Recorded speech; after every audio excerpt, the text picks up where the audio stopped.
అందరి న్యూస్ మనందరి న్యూస్. నేను మీ గిరి విశ్వకర్మ. సబ్కా మార్నింగ్ న్యూస్లో సబ్కా న్యూస్ విత్ మహేష్ భాగంగా నేను మీ గిరి విశ్వకర్మ. నిన్న నుంచి ఈ మధ్యకాలంలో బాగా ఆర్ట్ ఏంటంటే బాగా వైరల్ అయిన న్యూస్ ఏంటంటే గొడవలు ఎక్కువ అవుతున్నాయి. మన తెలంగాణలో స్థిరంగా ఏం లేదు. రైతు భరోసా మీద మీటింగ్లు జరుగుతున్నాయి, ఎవరికేం ఇస్తా అంటున్నాం. రెండవది ఈ నిరుద్యోగులు అయితే ఏం పట్టించుకోవట్లేదు. నిరుద్యోగులు దీక్షలు చేస్తారు, అరెస్ట్ చేస్తారు, జర్నలిస్టులు పట్టుకెళ్తారు, ఈడ్స్కి వెళ్తున్నారు. వైఆర్టీవీ రంజిత్ గారు కూడా దీక్ష చేస్తుండ్రు. ఎటు పోతుందో అర్థం కావట్లేదు. అంతా ఆగమాగం అవుతుంది. ప్రభుత్వ పరిపాలన కూడా ఏం మారతలేదు. దీని మీద దృష్టి సారించాలి. ఇంకేమేమి విషయాలు ఉన్నాయో అసెంబ్లీ సమావేశాలు కూడా 22 తారీఖు 23 తారీఖున స్టార్ట్ అవుతున్నాయి. ఇంకోటి గోడ మీద కూర్చున్న పిల్లిలాగా ఏంది పార్టీ మారే రాజేంద్ర నగర్ ఎమ్మెల్యే ప్రకాష్ గౌడ్ ఇవాళ పార్టీ మారే సూచనలు ఉన్నాయి. పార్టీ కండవ మార్చుకుంటుండు. చూద్దాం ఇంకా విషయాలు ఏమున్నాయో. V6 ముందుగా V6 వెలుగు చూద్దాం.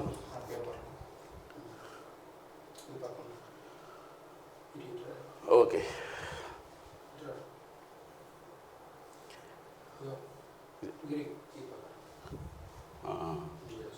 ఓకే. 22 నుంచి అసెంబ్లీ 10 రోజుల వరకు సెషన్ నిర్వహించే అవకాశం.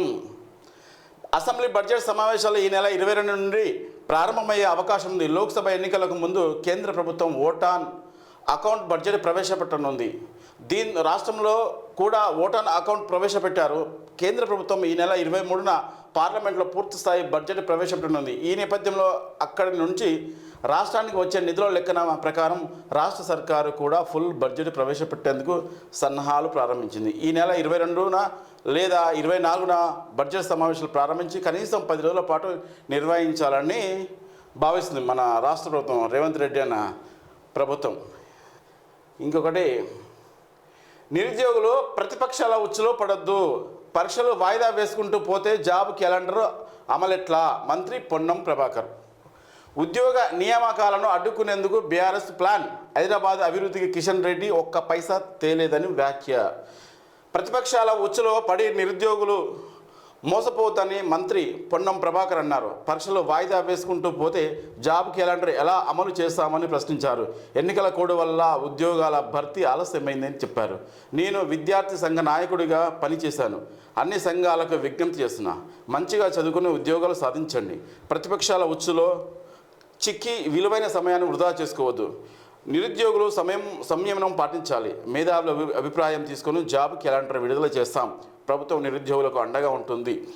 ఏమైనా సమస్య ఉంటే మా దృష్టికి తీసుకురండి, వాటిని పరిష్కరిస్తామని మన బీసీ సంక్షేమ శాఖ మంత్రి మన పొన్నం ప్రభాకర్ గౌడ్ అంటున్నారు.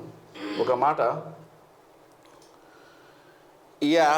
పొన్నం ప్రభాకర్ మీద మంచి అభిప్రాయం ఉంది. ఎందుకంటే తెలంగాణ ఉద్యమంలో ముందు గిరిగీసి కొట్లాడిన వ్యక్తి పొన్నం ప్రభాకర్. పార్లమెంట్లో కూడా బాగా ధీటుగా పోరాడి మన తెలంగాణ ఇచ్చిన దాంట్లో ప్రథమ వరుసలో ఉంటారు. ఆయన మీద అభిమానం చాలా ఎక్కువ ఉంటుంది. రెండవది, ఇక్కడ ఏమంటుండు, నిరుద్యోగులు ప్రతిపక్షాల ఉచ్చులో పడొద్దు అంటున్నాం. ఈ ప్రతిపక్షాలు చేస్తున్న మీకు ఎవరు చెప్పారు? ఆడ ఉద్యమం చేసిన ఎంతమంది ఉన్నారు? విద్యార్థులు రోడ్ల మీద ఉన్నారు. డిఎస్సి ఇప్పుడు పోస్ట్ పోన్ చేయండి అన్నాడు. వాళ్ళు నకిలీ కాదుగా, ఒరిజినల్ కదా. అందరూ చేసే దీక్ష చేస్తున్నారు కదా, ధర్నాలు చేస్తున్నారు కదా. మీరు పట్టుకెళ్తున్నారు, వాళ్ళు లాక్కెళ్తున్నారు, కొడుతున్నారు, ఆగమాన్ చేస్తున్నారు, జర్నలిస్టులు ఆగమాన్ చేస్తున్నారు. ఏ పాటి పద్ధతి? జాబ్ క్యాలెండర్ అమలెట్లా? మంత్రి పొన్నం అంటారు. జాబ్ క్యాలెండర్ అమలెట్లా? మంత్రి పొన్నం ప్రభాకర్ అంటాను. జాబ్ క్యాలెండరే మీరు రిలీజ్ చేయలేదు, అమలు ఎట్లా చేస్తున్నారు? జాబ్ క్యాలెండర్ అంటే ఒక సంవత్సరం ముందు, వచ్చే సంవత్సరంలో ఏమేమి చేస్తామో ఏ టైం టేబుల్ నిర్ణయిస్తారు. ఎప్పుడు నోటిఫికేషన్ వేయాలా, ఎప్పుడు ఎగ్జామ్స్ పెట్టాలి, ఎన్ని ఖాళీలు ఉన్నాయి, ఇవన్నీ చూసుకొని సంవత్సరం ముందే రిలీజ్ చేస్తారు. అది జాబ్ క్యాలెండర్. మరి ఇప్పుడు జాబ్ క్యాలెండర్ రిలీజ్ చేయాలి, మన అమలు ఎట్లా అంటున్నారు? ఈ గోస ఏంది? డేస్ నీకు చూపిస్తాను. ఇంకోటి, ఈ నకిలీ వాళ్ళైతే మీరు పట్టుకెళ్ళండి. నకిలీ ఎవ్వరు లేరు, విద్యార్థులు అందరూ ఒరిజినలే. మిమ్మల్ని ప్రభుత్వంలోకి గద్దె ఎక్కించిందే నిరుద్యోగులు, వీళ్ళే. కానీ మిగతా వాళ్ళు ఎవరు కాదు. వీళ్ళే నకిలీలు అంటే చాలా తప్పు. అది నకిలీలు అంటేనే చాలా తప్పు. రెండవది, మీరు ఇట్లా మాట్లాడడం అయితే పద్ధతి కాదు. ఎందుకంటే మీకు అభిమానం ఉంది మీ మీద. మీరు బీసీ వెనుకబడిన తరగతి నుంచి వచ్చిన మీరు మంత్రి, మాకు సంతోషం. మీరు మాట్లాడే విధానం ఇట్లా ఉండదు. ఎందుకంటే రేవంత్ రెడ్డి అయినా ఉత్సవం మీరు పట్టరా, నాకు ప్రజల తరపున పోరాడండి, నిరుద్యోగుల తరపున ఆలోచించారు. మీరు కూడా విద్యార్థి నాయకుడు పనిచేసిన అంటున్నారు కదా, మరి ఇక్కడ విద్యార్థి నాయకులు పనిచేసిన బల్మూరు ఎక్కడ పోయిండు ఎమ్మెల్సీ? తీన్మార్ మళ్ళా నిరుద్యోగుల మీద గెలిచిండు, ఆయన ఎక్కడ పోయిండు? జయశంకర్ జిల్లా మాజీ కలెక్టర్ మన ఆత్మూరు మురళి సార్ ఎక్కడ పోయిండు? ఇంత మొత్తం తెలంగాణ ఉద్యమం నడిపించిన కోదండరామ్ సారు ఎక్కడ పోయారు? వీళ్ళందరికీ నోళ్ళు ఎక్కడ మూతపడ్డాయా? ఎవరు మాట్లాడరా? చనిపోతారు. ఎంత ఆగమం అవుతుంది, దీన్ని ఏం పట్టించుకోరా? ఒకసారి చూడండి. మీరు ఏమంటున్నారు? ఈ నకిలీ కాదు, original. Hi friends, CM Revanth Reddy గారికి ముందుగా నమస్కారం చేసుకుంటున్నాను. ఎందుకంటే డిఎస్సి సిలబస్ చాలా ఎక్కువగా ఉంది. నాకు 3 పిల్లలు ఉన్నారు ఆల్రెడీ. పిల్లల్ని చూసుకొని చదువుకోవడానికి చాలా ఇబ్బంది అవుతుంది. టెట్కి డిఎస్సికి మధ్యలో టైం 20 డేసే ఉంది సార్. మీ కాలు మొక్కుతా సార్, మీకు దండం చేస్తా సార్. డిఎస్సి పోస్ట్పోన్ చేయండి సార్, మీ కాలు మొక్కుతా సార్. నా భర్త నా మీద నమ్మకం చాలా పెట్టుకున్నాడు. నమ్మకాన్ని మమ్మ చేస్తున్నాను అనిపిస్తుంది సార్. బతకాలనిపిస్తలేదు నాకు. ప్లీజ్ సార్, పోస్ట్పోన్ చేయండి సార్, మీ కాలు మొక్కుతా. మా ప్రయత్నం చాలా చేస్తున్నాం కానీ మీరు అంతా టీఆర్ఎస్ వాళ్ళు చేపిస్తున్నారని అంటున్నారు. అదేమి లేదు సార్, మా సొంత ప్రయత్నంగా చేస్తున్నాం సార్. మీ కాలు మొక్కుతా సార్, డిఎస్సి పోస్ట్పోన్ చేయండి సార్.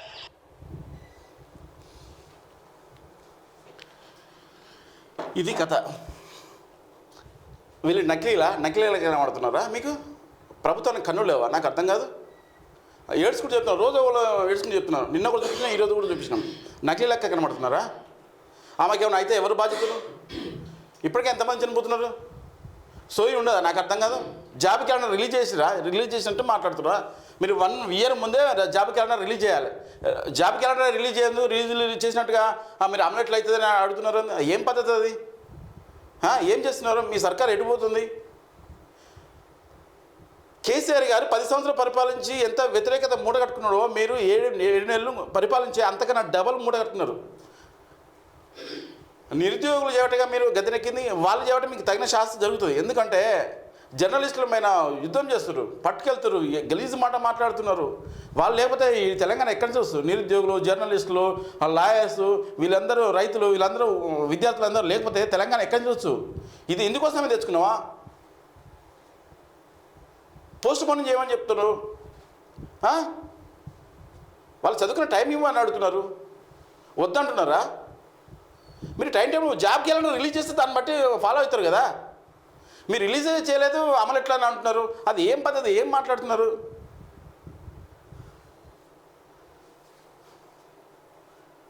ఏమనంటే ఇక బీఆర్ఎస్లో చేపిస్తారని ఒక నెపం. బీఆర్ఎస్ కూడా చేపిస్తున్నారు. వాళ్ళకి అవకాశం ఇచ్చినట్టు మీరే ఇస్తున్నారు కదా. బీజేపీకైనా బీఆర్ఎస్కైనా మిగతా పార్టీలు ఎవరికైనా. ఇక కమ్యూనిస్టు నాయకులు ఉన్నారు, ఎవరేం మాట్లాడతలేరు. మరి ఎందుకో? మరి ఇలాంటి వారితో ముందుండాలి. వాళ్ళు ముందు ఉండలేరు. ఎందుకంటే అందరూ కుక్కిన పేరులాగా నిమ్మలంగా ఉన్నారు. మరి మరి ఏ లోపాయకారం ఉందో ఏమో. తెలంగాణ విద్యార్థులు ఏమైనా అన్యాయం చేసిన నిరుద్యోగులు వాళ్ళకి ఏమన్నా